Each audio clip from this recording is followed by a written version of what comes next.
Good morning to everyone here in Hartford.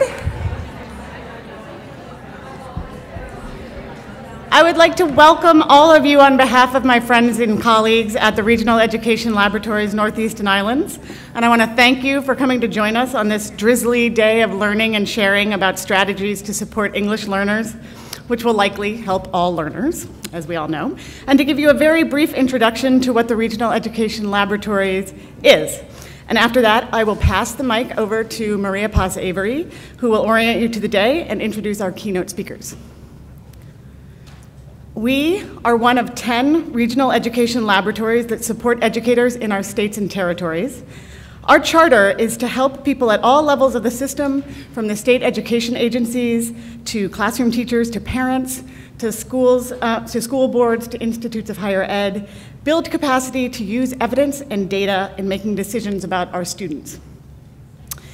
Our region covers New England, New York, the Virgin Islands, and Puerto Rico. And as much as I advocated for this to take place in Puerto Rico, maybe over a weekend, better sense prevailed, and we ended up here in my hometown of Hartford, Connecticut. Our funder, the Institute of Education Sciences, out of the Department of Education, U.S. Department of Education, has chosen to support our goal of helping education practitioners to use evidence and data to support decision-making by asking us to form research alliances around high-priority topics from the region. As you can see here, we have 8 research alliances that, for the most part, span jurisdictions, include members from all different roles throughout the education system, and are working together to tackle shared issues of practice. You'll hear more about the sponsor of this event, the English Language Learners Alliance, from Maria-Paz. And if you want to get more information on any of the alliances, please visit our website, relni.org, or grab me or any of the EDC or RELNI staff in the hallways. I want to highlight very quickly for you some of the work we're doing for the region and can do for you. We have a service, a free service, that we call the Reference Desk, that allows you to ask any kind of education-related research question. And in a couple of weeks, you'll get a brief annotated bibliography of research studies for you to check out. So we also have a lot of our previously asked questions that appear on the website, so you can go browse those if you'd like. We also have, I'm sorry, I'm so used to popping forward. I got ahead of myself. In response to our Alliance member requests and our collaboration with Alliance members, we are creating a variety of workshops and tools and surveys that are available on our website that you can use and download and customize for your own constituents. We also have a number of research reports that have been released and that are due to be released soon that were born out of questions from our research alliances. And the work is conducted in collaboration with members, not only to answer the most burning questions of practice, but also that are written in such a way that are readable and accessible to people throughout, of all levels in the system. So finally, we have events like these, which brings researchers and practitioners together for discussions on what we know, what we need to know, and how we're going to find out more. So I'm delighted to hand this over to Maria-Paz to get this discussion started, and thank you again so much for being here.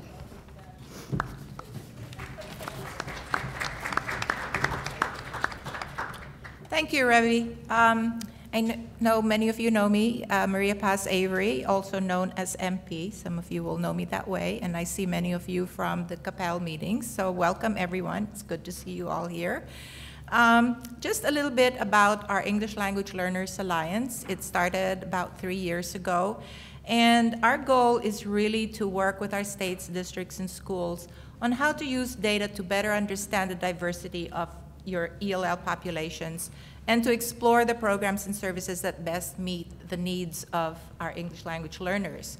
You all know how diverse our ELL populations are, but many people don't, and so that's one of the things that we want to highlight, and that is that one size does not fit all. One size is not an instructional strategy for our English language learners. We really need to look at the fact that they have very diverse needs, come with very different experiences, life experiences that impact how they learn, and that we really need to think about the programs and services that we provide, make sure that they meet those unique needs of our English language learners. So that's really the goal of our alliance. Our alliance is, we have a support team, and I'm the alliance facilitator, and I also want to recognize my partner in the alliance team, and that is Carey Parker. I don't know if she's in the room because she was outside, but you'll see her in a minute because she will be moderating the question and answer periods. We've also had some project researchers that have done a number of projects with the ELL Alliance already, so I just wanted to recognize them. Laura O'Dwyer, who's not here today, but Michael Kieffer, who's one of our keynote speakers, is actually doing a study that will be available sometime next year on the reclassification of English language learners, looking at the predictors and consequences of when ELL students are reclassified as no longer needing ESL services. So we're looking forward to that study. And our other colleague is Sarah Ryan, who you might have met at the registration table. And she will be doing a study on, and I'll talk a little bit about it later, in the coming year. I also want to recognize our core planning group members. The Alliance has really been very successful because of this small group of people from Connecticut and a couple of people from Rhode Island who have really been working with Carey and myself in giving us direction on what are the issues that are most important to you in the field, giving us feedback on products that we have developed, and just in general, really being wonderful colleagues in this effort to really bring research that is useful and relevant to you all as practitioners. So as I call out the names of our core planning group members, I'd like them to please stand up and be recognized. Our the first person I have on is Megan Alubiki, who is the education consultant at the Connecticut Department of Education, and she's on maternity leave, so she's not here today. We have Mary Ann Wright, who used to be a director of English language learner programs in Torrington, Connecticut, but over the summer moved over to be the director of language acquisition at Yonkers Public Schools in New York. But she has continued to be a member of our core planning group. Unfortunately, she couldn't make it today. And we have Karen Lapuk, who many of you know. She's the director of bilingual education. Yay, Karen! And some of you might know that she was in Manchester Public Schools as the director there, and has since moved just very recently to be the director of bilingual education, ESOL, and world languages at Wyndham Public Schools here in Connecticut. So that's great. We have Maria Mancella, who is an ELL coordinator from East Providence Public Schools. Welcome, Maria. Robert Measle, who's the ELL specialist from the Rhode Island Department of Education, is not here today, but he's also in transition to another state in our region, Massachusetts, so we're happy that he's still staying within our group and within our fold. Our next member is Pedro Mendia Landa, who is a bilingual ELL program supervisor, New Haven Public Schools. And last but not least, Marie Salazar-Glowski, who is the ELL bilingual consultant with the Connecticut State Department of Education.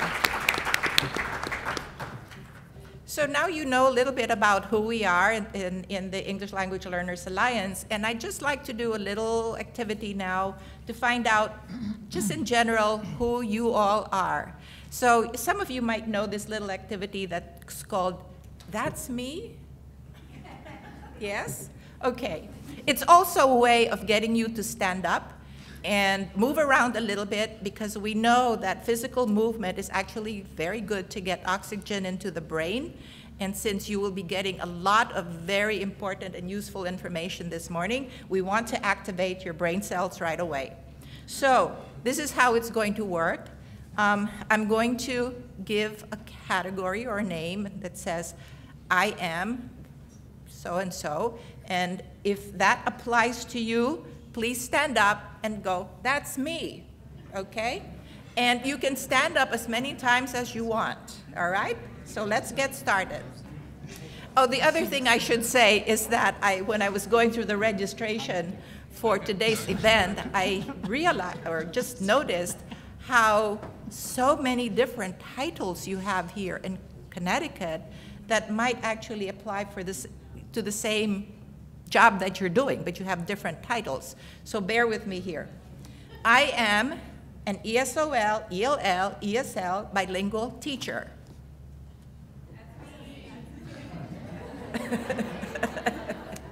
Okay, that was the first try. The next one will have more enthusiasm going here. I am a classroom teacher, so you're a general education teacher in whatever content area. Great, thank you. I'm an ELL bilingual tutor. Whoa, great, thank you. I'm an EL bilingual manager, director, supervisor, administrator at the district level. Thank you. I'm instructional or intervention coach, specialist, or consultant. That's me. Okay. I'm a school or district administrator. So this would be other categories of school or district administrators. Okay, we have a few. I'm on the SEA staff.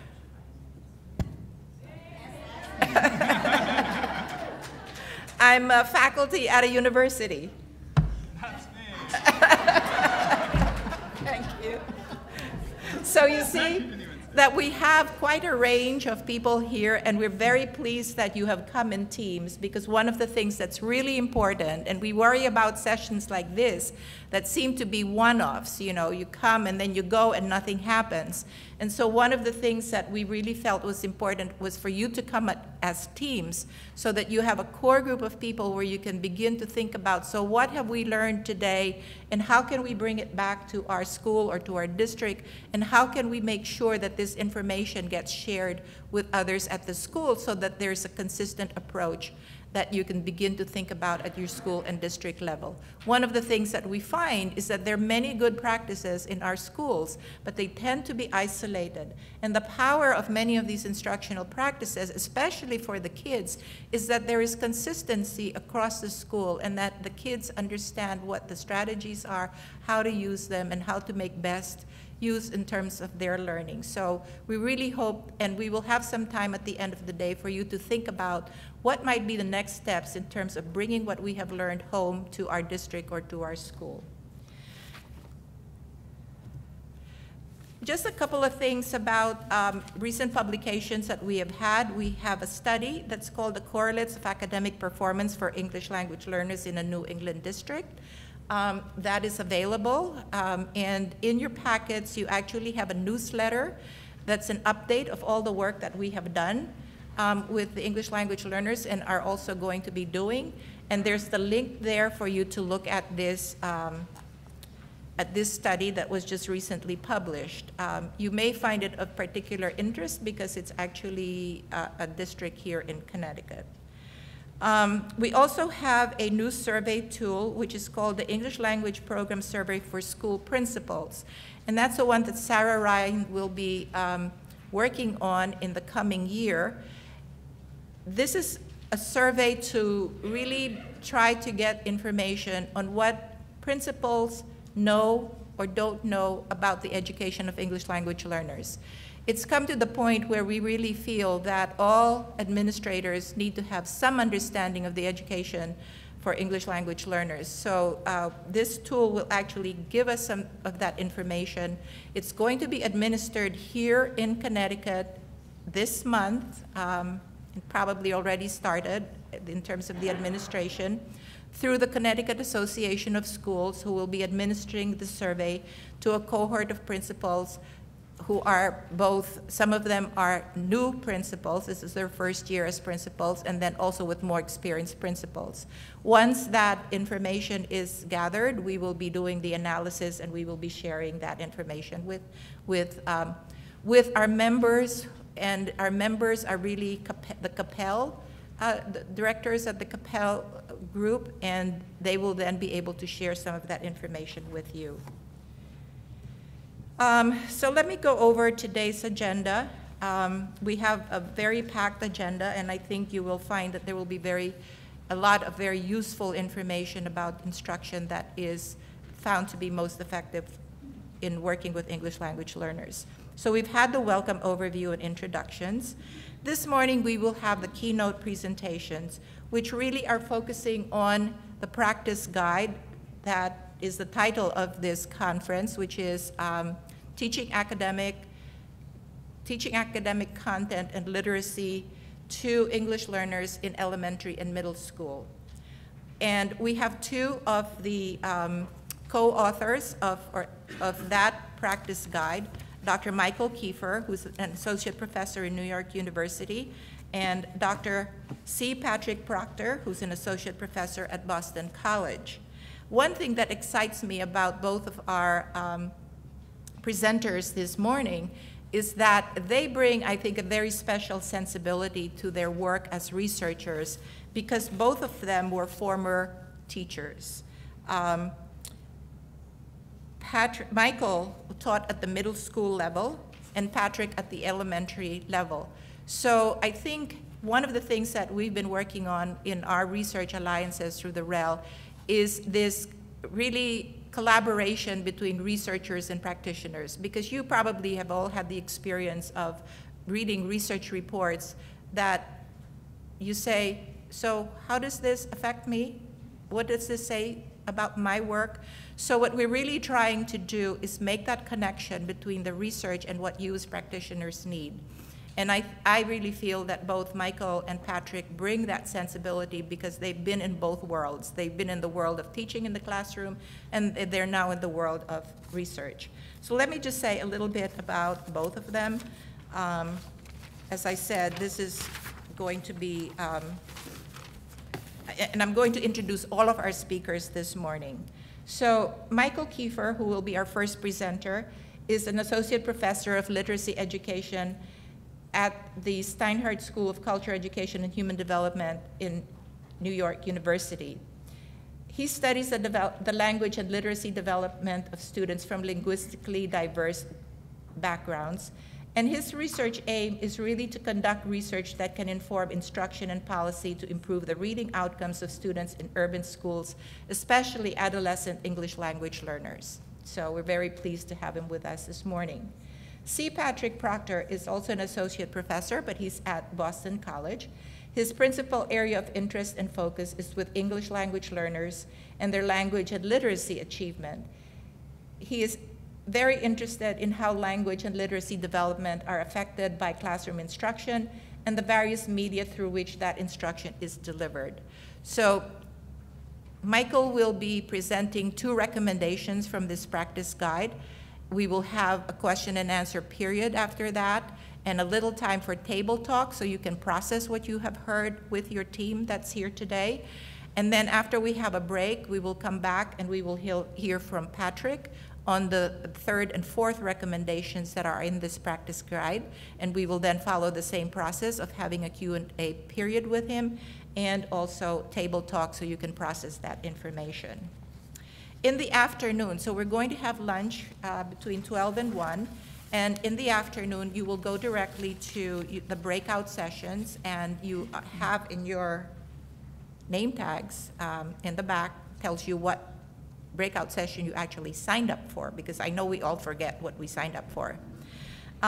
So we have 4 breakout sessions in the afternoon. The first one is building academic vocabulary, and that will be led by Michael, and also by, well, that will be led by Michael. So that's the session, building academic vocabulary.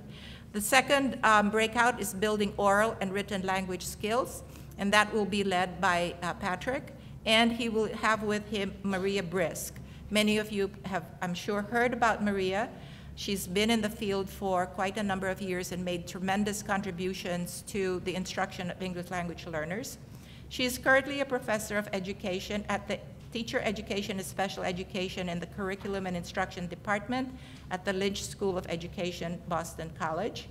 Her research and teacher training interests include elementary students' writing development, bilingual education, bilingual language and literacy acquisition, methods of teaching literacy, and the preparation of mainstream teachers to work with bilingual learners. So we're very pleased to have her with us today.